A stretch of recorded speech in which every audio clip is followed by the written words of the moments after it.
제가 연동교회 와서 이 설교단을 보고 굉장히 놀랐습니다. 너무 높기도 하고 성도들하고도 너무 거리가 떨어져서 또 주변에 있는 성도님들도 이 단이 좀 불편하다, 부정적인 얘기들을 많이 하셨습니다. 근데 오늘은 긍정적입니다. 제가 설교할 때 좀 입에서 침이 튀고 이렇게 아주 열정적으로 하면 그럽니다. 중고등부 사역자일 때는 제 앞에 앉아있던 우리 친구들은 막 손으로 이렇게 가리기도 했는데 오늘 편하게 설교할 수 있습니다. 이렇게 높고 성도들하고 멀리 떨어진 이유가 이 단이 이렇게 높고 멀리 떨어진 게 다 부정적인 것만은 아니다라는 생각이 들었습니다. 하나님이 만드실 때 좋은 것도 만드시고 나쁜 점도 만드시는데 이 단이 좋은 점도 있다라는 걸 오늘에서야 깨달았습니다. 오늘 이 단이 이렇게 높고 여러분과 멀리 떨어져 있는 게 이때를 위함이 아닌가 생각이 드는데 여러분 그런 걸 떠나서 여러분 더욱더 지금 이 코로나 바이러스로 건강을 지키시고 주변을 더 살펴보시는 여러분의 한 주의 삶이 되시기를 바랍니다. 마태복음의 말씀 8번째, 분함이 생각나거든 이라는 제목으로 함께 말씀을 나눠보고자 합니다. 몇 년 전 미국의 지미 키멜 라이브라고 하는 토크쇼에서 못된 트윗, 민 트윗이라고 하는 코너에 당시 미국 대통령이었던 오바마 대통령이 직접 TV에 출연해서 악성 댓글 또 악플을 읽고 그 가운데 반응하는 모습을 보여줬습니다. 그 가운데 이런 악성 댓글, 악플이 있었습니다. 오바마 대통령은 국정도 제대로 신경 쓰지 않으면서 왜 머리가 점점 하얘지는지 모르겠습니다. 누가 오바마 대통령에게 좋은 대통령이 될 수 있는 비법 좀 알려주십시오. 물론 그것도 오바마에겐 별로 도움이 안 되겠지만 말이에요. 오바마 대통령을 지구 반대편 골프장에 던져놓고 오면 안 될까요? 라고 하는 등등의 악성 댓글을 읽는데 오바마 대통령이 직접 읽는 겁니다. 그런데 연실 여유를 잃지 않고 간간한 유머를 섞어가면서 그 악성 댓글을 화도 내지 않고 계속 읽어냅니다. 저도 제 아이들을 혼을 냅니다. 꾸중을 합니다. 그러면 제 아이들도 가끔 악성 댓글을 제게 답니다. 포스트잇에 붙여가지고 제 방문에 붙여놓고 아빠 미워, 아빠 싫어, 아빠 집에 오지 마. 한글을 잘 몰라서 발음되는 대로 써서 붙여놓습니다. 기특하고 귀엽기도 하지만 한편으론 이놈들이 아빠한테 미워 싫어 이런 얘기, 이 집은 내 집인데 아빠 보러 집에 오지 말라고 좀 생각해보면 좀 화가 나기도 합니다. 그런데 오바마 대통령은 그것보다 몇 배는 더 강한 그리고 불편하고 인신공격까지 있는 그런 댓글과 악플을 읽으면서도 한 번도 화도 내지 않고 여유있게 유머를 섞어가면서 대처하는 모습이 매우 인상 깊었던 적이 있었습니다. 하지만 우리 인생 속에서는 분함, 원망, 화가 나는 것, 화가 생기는 것은 몇 자 악성 댓글이나 악플 몇 개로 생기는 것과는 매우 다르지요. 진짜 분함과 진짜 원망과 진짜 화가 우리 마음속에 생기면 우리는 도저히 그것을 이겨낼 수 없어서 우리가 완전히 다른 사람이 됩니다. 화가 날 때 여러분 모습을 한번 생각해 보십시오. 나의 보통의 모습과는 다른, 전혀 내가 통제할 수 없는 또 다른 나의 모습을 발견하게 되지요. 미국 드라마에 헐크라고 하는 영화가 있습니다. 여러분 아시죠? 보통 사람인데 그 사람이 화가 나고 분노를 생기면 완전히 괴물과 같은 사람이 됩니다. 이 영화가 가지고 있는 메시지는 인간이 화가 있고 그 가운데 분노가 있고 원망이 생겨서 인간이 그것을 품게 되면 인간의 존재는 완전히 다른 정체성을 갖게 된다라는 것을 보여주는 메시지를 갖고 있습니다. 제가 미국에서 단임 목회를 시작하고 전에 느끼지 못했던 감정과 생각에 때로는 무척 힘들고 어려운 시간을 보내곤 했었습니다. 그러다가 서로 터놓고 얘기하는 힘든 목회를 함께 이야기하는 그런 모임을 하나 만들었습니다. 이름이 목탁회입니다. 목사님, 그 이름은 불교에서 하는 모임 같은데, 근데 이름이 목탁회입니다.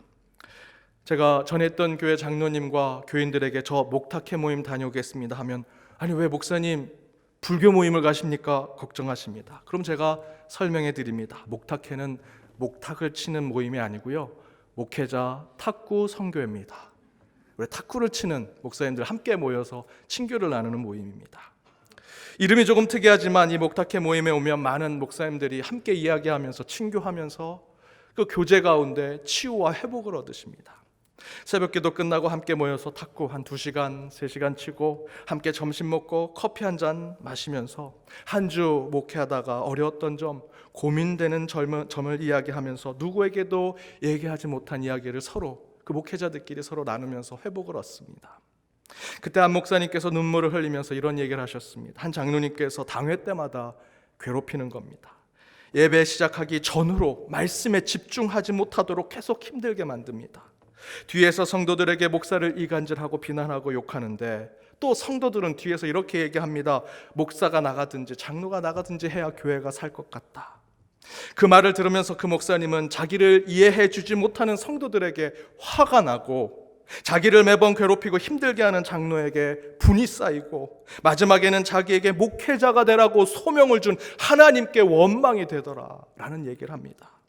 그런 생각을 하면서 차를 타고 가는데, 내가 병에 걸려가며 죽도록 충성하고 헌신하면서 단 한 번은 싫은 소리 하지 아니하고 힘들다, 어렵다, 누가 기분이 나쁘다 하는 성도들의 부정적인 얘기 다 들어주면서 여기까지 왔는데, 정작 내 자신이 괴로우니 누구에게도 이 어려움을 토로할 것이 없더라.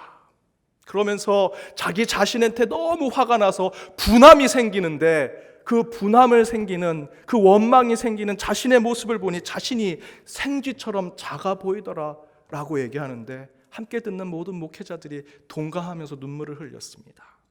자기가 생쥐처럼 보이더라. 여러분, 미국 생쥐가 어떻게 생겼는지 아십니까?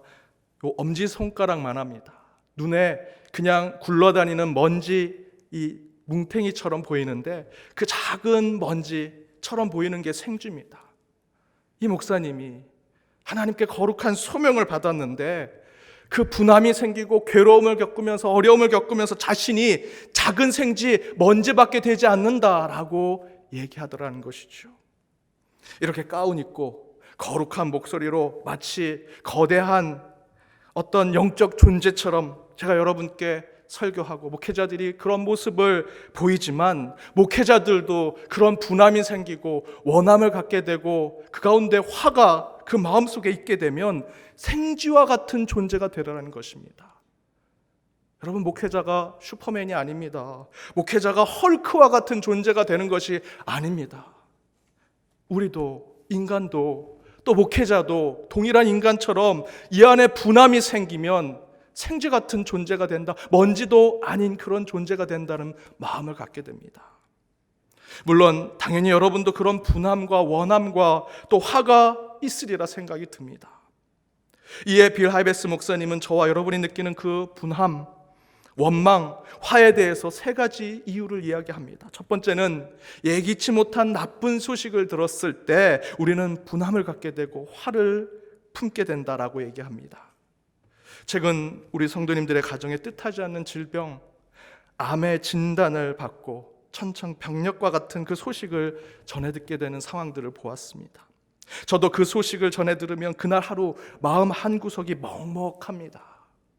같이 힘들고 같이 괴롭습니다. 그런데 당사자 되신 성도님은 얼마나 힘드시겠습니까? 그런 예기치 못한 나쁜 소식은 우리에게 그동안 느끼지 못했던 분함을 일으키게 됩니다. 먼저 내 자신에게 분함이 일어납니다. 세상을 탓하고 세상의 책임을 돌리고 싶습니다. 하나님에게도 원망이 생깁니다. 때로는 가깝게 있는 가족에게도 화가 나고 분함이 생깁니다. 그런 예상하지 못한 나쁜 소식을 전달받게 되면 그 상황에 아무것도 하지 못하는 무기력한 인간의 모습을 보고 우리 스스로 화를 내게 됩니다. 두 번째는 도덕적 실패를 경험할 때 우리는 분함을 느낍니다.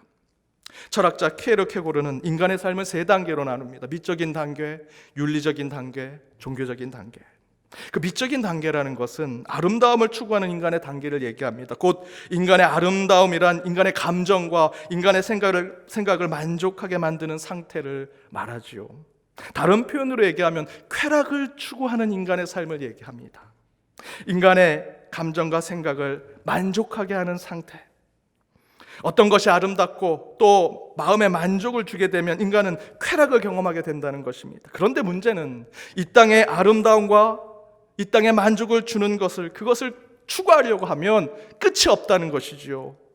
더 큰 아름다움을 추구하려고 합니다. 더 큰 만족을 얻으려고 합니다. 더 강한 자극과 쾌락을 추구하게 된다는 것입니다. 그렇게 되면 지금의 이 만족은 필요가 없습니다. 더 위에 있는 만족을 얻으려고 합니다.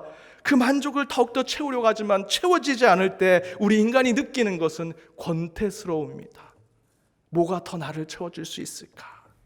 그래서 항상 더 자극적이고 더 만족스러운 것을 추구하다 보니 그 이상에 이르지 못하니 인간은 절망에 빠지고 그 가운데 좌절합니다. 그 절망과 좌절은 우리에게 분노를 일으킨다라는 것입니다. 그래서 그 다음 단계로 인간은 나아가야 된다고 키에르케고르는 얘기합니다. 그 다음 단계가 바로 윤리적인 단계입니다. 만족과 쾌락을 추구하며 사니 더 자극적이고 더 나은 것을 찾는 인간은 끝물을 절망에 빠집니다. 그래서 키에르케고르는 바로 계속 변하고 퍼내고 또 퍼내도 만족이 되지 않은 어떤 상대적인 것이 아니라 보편적인 가치를 가진 절대적 기준을 인간이 찾기만 하면 영원한 만족, 영원한 기쁨을 얻을 수 있다는 것이지요. 그래서 내놓은 것이 바로 도덕과 윤리입니다.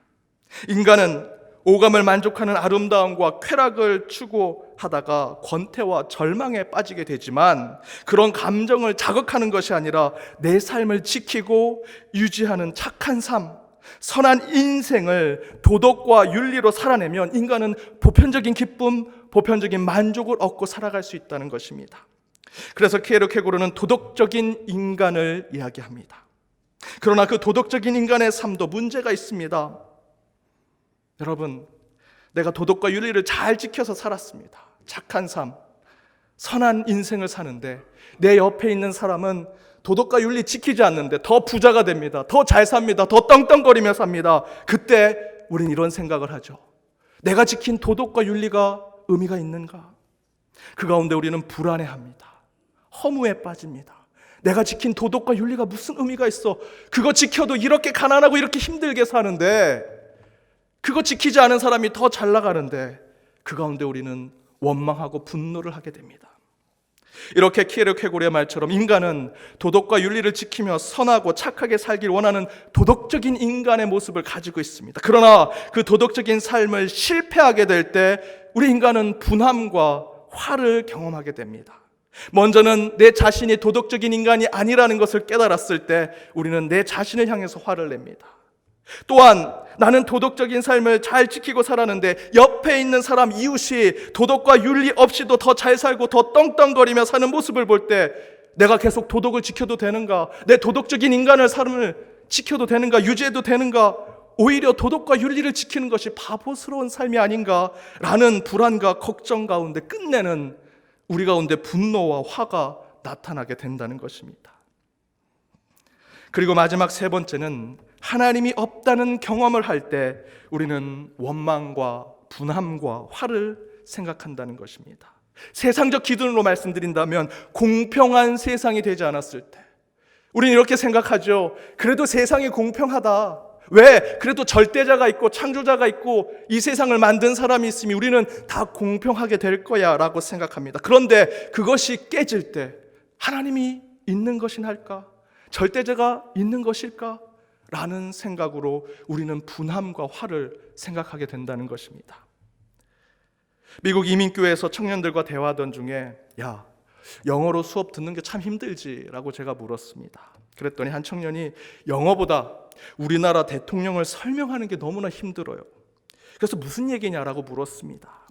어학연수 수업 중에 각 나라별로 대통령을 설명하는 시간이 있어서 준비를 하는데 다른 나라 대통령이나 정치 지도자들은 공직에서 물론 공과 과가 있지만 그런 것을 떠나서 퇴임 이후에 교수였던 분은 교수로 돌아가고 또 어떤 분, 특별히 미국의 지미 카터 대통령은 다시 본인이 섬기던 교회에서 교회학교 교사로 다시 그 자리로 돌아가고 어떤 사람은 평범한 시민으로 돌아가는데 그 청년이 한국 대통령을 설명하는데 우리나라 대통령은 망명을 가거나 총에 맞아 죽거나 감옥에 가거나 스스로 죽거나 하는 설명을 하는데 너무나 좌절스럽고 고통스럽다라는 것입니다.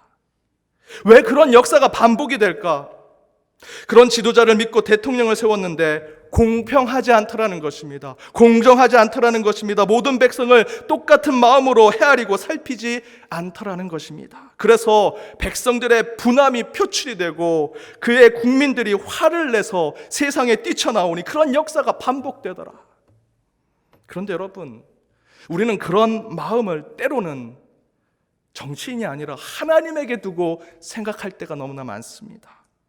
우리는 우리의 하나님이 마리아의 찬양처럼, 누가복음 1장에 나와 있는 마리아의 찬양처럼 우리의 하나님이 교만한 자를 흩으시고 권세 있는 자를 그 위에 내리치시며 비천한 자를 높이시고 줄이는 자를 좋은 곳으로 배불리시며 부자는 빈손으로 보내시는 분이라, 그런 분이라 생각을 했는데 그렇지 않더라는 것이죠. 내 삶을 살아가는 경험 속에서 이런 분의 하나님을 생각했는데 그렇지 않은 하나님을 경험하는 것입니다.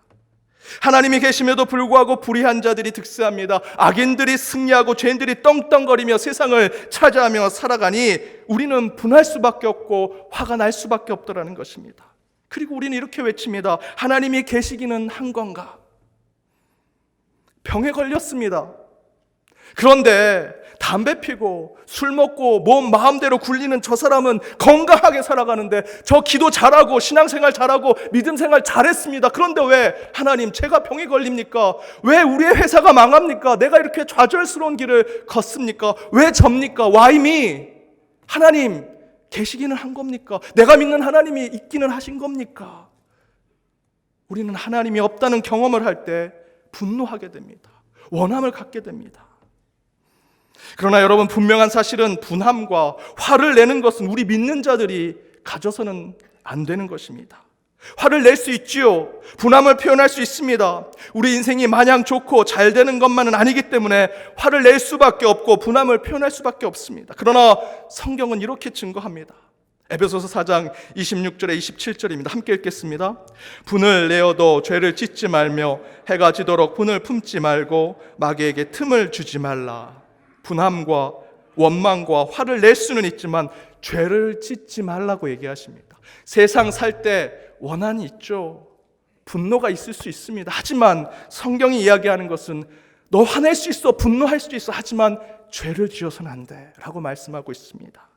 또한 그 분함을 계속 품고 있으면 안 된다라고 증거합니다. 왜 그렇습니까? 분함이 우리 마음속에 계속 있으면 우리는 사단에게 틈을 주고 사단이 우리의 마음을 차지하게 됩니다. 또한 야고보서 1장 19절에서 20절 이렇게 증거합니다. 함께 읽겠습니다. 내 사랑하는 형제들아, 너희가 알지니 사람마다 듣기는 속히 하고 말하기는 더디하며 성내기도 더디하라. 사람이 성내는 것이 하나님의 의를 이루지 못함이라.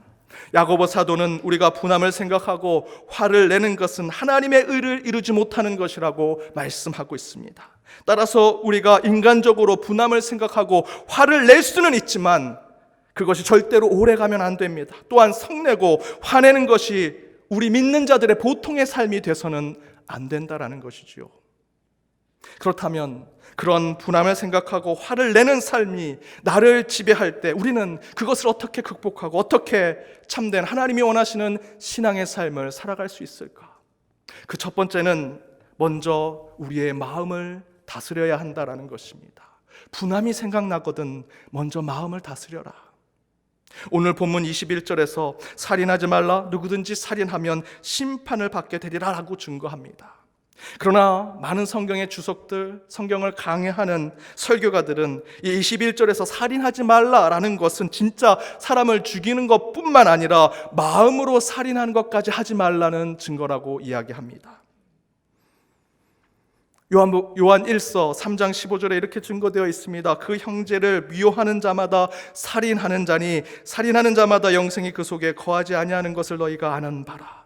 사도 요한도 마음으로 형제를 미워하면 이미 살인한 것이라 이야기합니다. 진짜 살인한 것이 아닙니다. 마음에 미워하는 마음만 가져도 성경은 이미 살인한 자다. 이처럼 성경에서의 살인은 진짜 사람을 칼로 찌르거나 총으로 죽이는 것만을 얘기하는 것이 아닙니다. 예수님 말씀의 살인은 이미 마음에서부터 시작된다는 것입니다. 따라서 우리는 우리 안에 분함과 원망과 화가 있을 때 마음을 다스려야 합니다. 다윗이 밧세바를 범하게 되는 성경이 사무엘하 11장에 나옵니다. 11장 2절에 이렇게 기록되어 있습니다. 여러분 이 말씀을 한번 잘 읽어보십시오. 함께 읽겠습니다. 저녁 때에 다윗이 그의 침상에서 일어나 왕궁 옥상에서 거닐다가 그곳에서 보니 한 여인이 목욕을 하는데 심히 아름다워 보이는지라. 문자적으로 본다면 저녁에 다윗이 잠이 안 와서 왕궁 옥상에 거닐다가 밑에를 이렇게 봤더니 한 여인이 목욕하는 그 장면을 보고 그곳에 심히 아름다워 유혹을 받게 됐습니다. 그리고 사람을 불려서 누군지 확인을 했습니다. 우리아 장군의 아내 밧세바였습니다. 그리고 그를 불려들여서 동침하고 간음죄를 범하게 됩니다. 그런데 그 역사적 배경, 그때의 시대적 상황을 여러분 충분히 이해하고 주석을 보고 강의 집을 보고 이 구절을 충분히 역사적 배경으로 살펴보고 이 구절을 읽고 또 읽고 묵상하면 이 점이 궁금합니다. 한번 생각해 보십시오. 다윗 시대에 한밤에 지금처럼 전깃불도 없는 시절에 높은 왕궁에서 저 밑에 사람들이 사는 곳에 목욕하는 장면이 보였겠습니까? 어떤 설교가는 밧세바가 다윗을 유혹하려고 문을 다 열어놓고 그렇게 오픈된 곳에서 목욕을 해서 다윗을 유혹했다라고 얘기합니다. 성경엔 그런 기록은 없습니다. 그보다 더 설득력 있는 성경의 묵상과 해석은 도리어 다윗이 밧세바가 목욕하는 장면을 보지 못했다라고 얘기하는 것이 맞습니다. 그렇다면 무슨 메시지를 우리에게 전하는 것일까?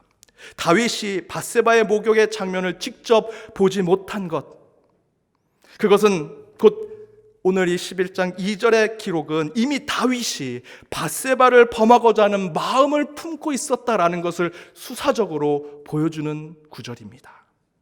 어두운 밤에 그 높은 왕궁에서 남편이 있는 여자가 목욕을 한다면 모든 것을 다 가리고 아무도 보지 못하게 목욕을 할 텐데, 그럼에도 불구하고 다윗이 한 여인이 목욕하는 데 심히 아름다워 보였다라는 것은 이미 다윗의 마음속에 음욕을 가지고 있었다라는 것입니다. 그래서 실제로 3절과 4절을 보면 다윗이 간음죄를 범하는 그 진행 속도가 매우 빠릅니다. 여러분 눈으로 한번 읽어보십시오. 다윗이 밧세바를 범하는 그 간음죄를 범하는데 이 서술어가 계속 빠르게 진행됩니다. 여러분 다윗이 누굽니까? 맨 말째가 하나님의 기름 부음을 받아서 이스라엘 왕이 된 사람입니다. 늘 기도하는 사람이었습니다. 하나님께 소명과 사명을 받은 사람이었습니다. 그렇다면 내가 이래도 되는가? 윤리적이고 신앙적으로 머뭇거리는 모습이 있어야 하는데 11장 3절과 4절엔 그런 모습이 나오지 않습니다. 곧바로 간음죄를 범하는 다윗의 모습을 볼 수 있습니다. 왜 다윗은 그렇게 명백한 죄를 짓게 되었을까? 밧세바가 다윗을 유혹해서? 아닙니다.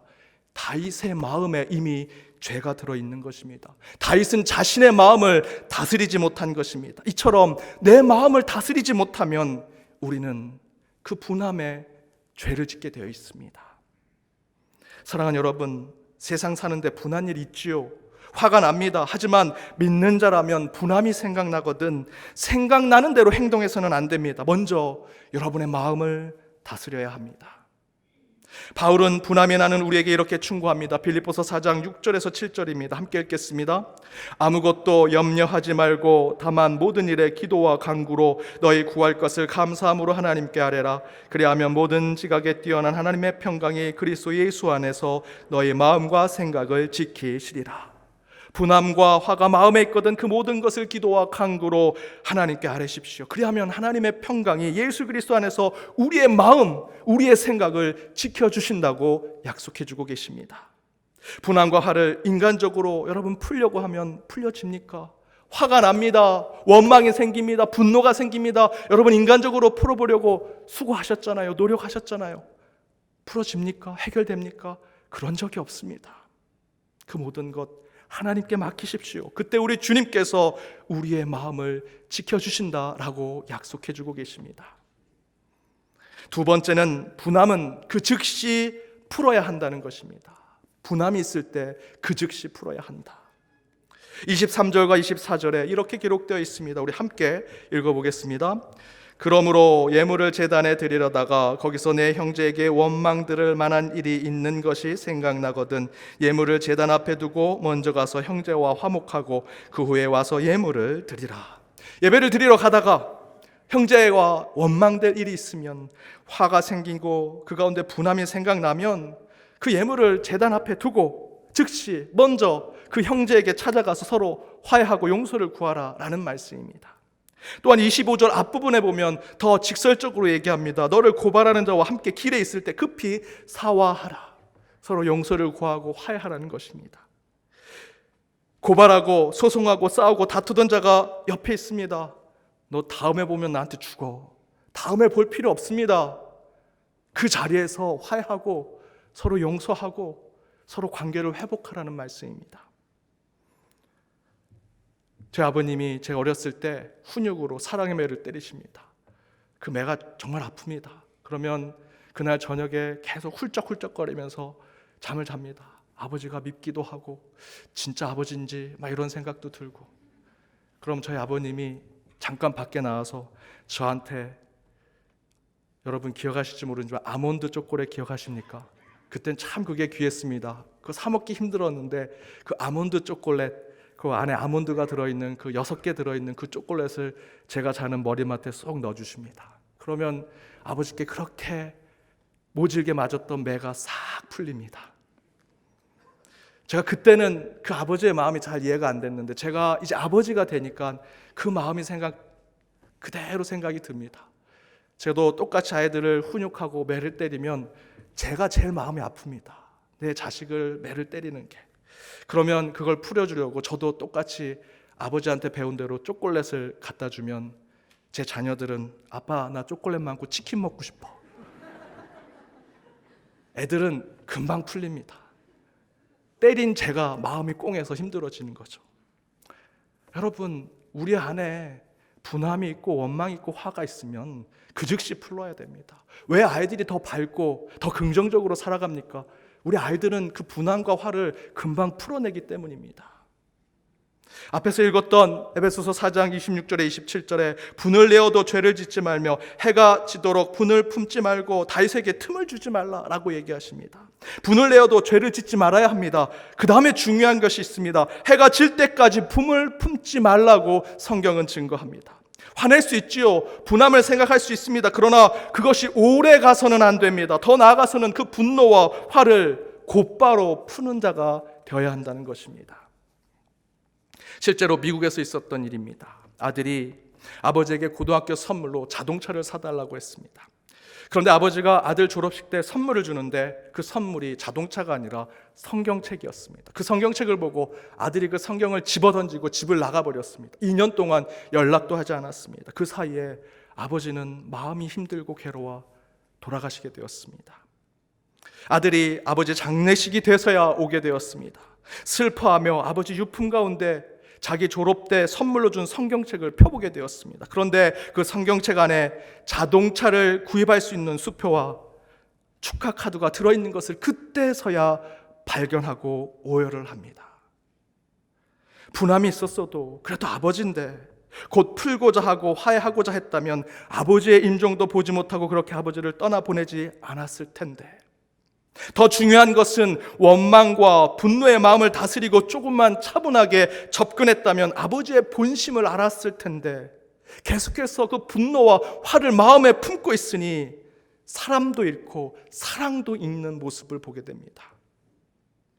고린도전서 13장 5절에 사랑은 성내지 않는다라고 성경은 증거합니다. 저와 여러분이 왜 이 자리에 있습니까? 하나님의 사랑 때문에, 먼저 우리를 사랑하신 그 하나님 때문에 우리가 믿는 자로 이곳에 서 있는 것 아닙니까? 그렇다면 우리는 사랑을 붙잡고 살아가야죠. 그런데 그 사랑은 성내거나 분노하지 않는다라고 얘기합니다. 여러분, 제가 여러분에게 더 사랑합시다, 더 많은 것을 나눕시다 라고 권면하지 않겠습니다. 대신에 우리 마음속에 분함과 원망이 생기거든 그것만큼은 예수의 이름으로 다스리시고 성내고 화내는 마음을 즉시 풀어내어 하나님이 원하시는 화평의 삶을 살아가시기 바랍니다. 우리 믿는 자들이 우리의 분함을 신앙으로 다스릴 줄 알아야 세상이 분노하고 원망할 때 그 세상을 끌어안고 우리 교회가 그 세상의 분노와 그 원망을 천국의 삶으로 바꿔낼 수 있는 것입니다. 그렇게 분함을, 그렇게 그 원망함을 잘 다스려 천국의 삶을 온전하게 누리시며 사는 한 주가 되시길 주님의 이름으로 축복합니다. 함께 기도하시겠습니다. 사랑의 하나님, 주님의 말씀을 사모하여 주님의 백성들이 성전과 또 실시간 방송 예배를 통해 각 가정 앞에 있습니다. 주님, 인생을 살면서 우리는 때로 분노와 원망의 마음을 갖게 됩니다. 뜻하지 않은 나쁜 소식들과 도덕적으로 실패한 삶에 대해서, 그리고 하나님이 없는 것처럼 느끼는 세상 속에서 우리는 분함을 생각합니다. 그러나 주님, 다시 예수님의 마음으로 그 분노와 원망을 다스리게 하옵시며, 그런 분함이 생각나거든 곧 즉시 그것을 풀어내어 화평과 화해의 삶을 사는 자들이 되게 하여 주옵소서. 오늘 결단한 말씀을 통해 이 시대에 더욱 교회와 믿는 자들이 화해의 사도, 사랑의 연결고리의 역할을 잘 감당하게 하여 주옵소서. 이 모든 간구 예수님의 이름으로 기도드립니다. 아멘.